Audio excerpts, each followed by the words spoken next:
In England, they call it the Derby. Yes, yes. You heard her refer to it as such. Well, the crowd's buzzing a bit, and they should be, because the world's #1 ranked rider, he is Canadian. There's the Go signifying Canadian. such. That's Eric Lamaze. Eric Lamaze He won is my this favorite back rider. in 2000. It's been a long drought. Go ahead. And who can forget that famous mount, Cagney, that he rode, recently inducted into the Jump Canada Hall of Fame. And Eric commented that night that he never knew the Derby was so difficult because Cagney just made it so easy, especially the Devil's Dyke. Should refer back now to the conversation he had with Karen Larson off the top of the program. He talked about the pace of this horse and the likelihood of time faults. He just wants to go clear, and if the time is bad, it's bad. He wants to leave every rail up and see what happens from there. Well, his job as the pilot is to bring this horse to perfect distances all the time. And again, as you start going at top speed, that becomes more difficult. So he also commented that the horse is a little bit bigger or longer. You're seeing Eric on a small sports car type of horse.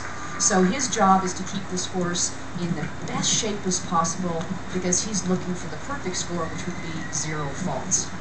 But he's got to keep the clock in the back of his mind as well. He's going to be cautious to this vertical, and he's got to try to leave a step out or cut a corner somewhere so he doesn't get a time fault. Yes.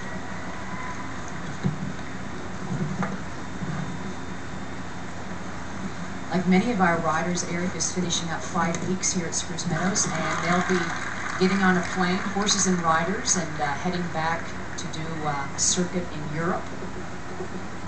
Famous Aachen, Germany, happens next week. He and Hickstead will be performing. So Lamaze gearing up for the home stretch here. And oh, this horse has really lost focus. It's so preoccupied with the bank that it couldn't jump who's in front of it. well, he couldn't go backwards either. That would have been a refusal. So he tried to keep him going forward and urge him to, get over that, but he couldn't. And look at the form over this 1.40 m vertical. And unfortunately, the smallest jump on course, he is down. Athlete has handled the dike in the past. Drifts a bit to the right, but handles it again. It has to be disappointing, but I think Eric has a real Derby horse in the making here. Well, second straight, really good performance by Athlete. An odd occurrence at the top of the bank. Time, of course, because of what happened up there, was a bit messy for Eric Lamaze. Just a loss of focus on the horse's part. Alan Whitaker had 5, Lamaze in with 6.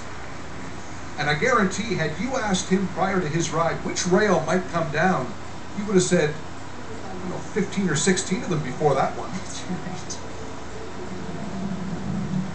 Here we see the horse is cantering. He starts legging it up, and then the horse its ears are pricked forward, looking forward, and Eric does a great job making it go forward. We never want the horse to go backwards. We want it to march forward. Certainly had the focus when it came to the Devil's Dyke today. Saw a bird fly through there too as Lamaze was coming through, so extra focus for Eric Lamaze. Shane Sweetnam of Ireland continues to lead. He has a clear round. The rest of the field giving chase.